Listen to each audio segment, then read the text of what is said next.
ملک بھر کی طرح پشاور میں بھی جشن آزادی کی تیاریاں حتمی مراحل میں ہیں۔ جشن آزادی کے اسٹالز پر شہریوں کا رش لگا ہوا ہے، جبکہ شہر بھر میں عمارتیں برقی کمکموں سے سجائی گئی ہیں۔ مزید جانتے ہیں ڈان نیوز کے رپورٹر عارف حیات سے۔ جی عارف، بتائیے گا کیسی گہما گہمی ہے؟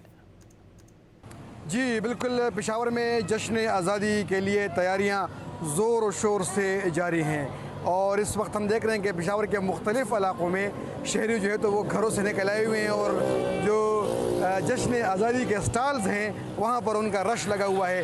بچے ہیں، بڑے بھی ہیں، سب اپنے لیے جو پاکستانی پرچم ہے وہ خرید رہے ہیں، بیجز خرید رہے ہیں، اور جو پاکستانی پرچم کے رنگ کے جو شرٹس ہیں وہ خریدے جا رہے ہیں، اور اس جو آزادی کے تقریبات ہیں اس کے لیے تیاری بھی پہلے سے کر رہے ہیں اور اس کو کافی انجوائے بھی کر رہے ہیں۔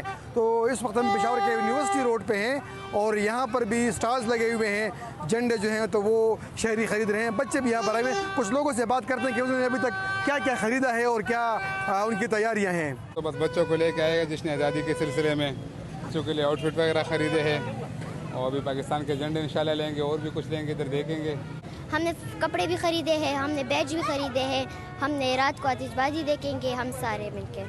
پشاور کے شہری عموماً جشن آزادی کے تقریبات کو اس طرح بھرپور انداز میں مناتے ہیں، اور ابھی تو یہ لوگ خریداری کر رہے ہیں، تیاریاں کر رہے ہیں، لیکن 12 بجتے ہی پشاور میں مختلف مقامات پر آتش بازی کی جائے گی، اور اس کے لیے ابھی سے پشاور کے شہری کو کافی انتظار ہے۔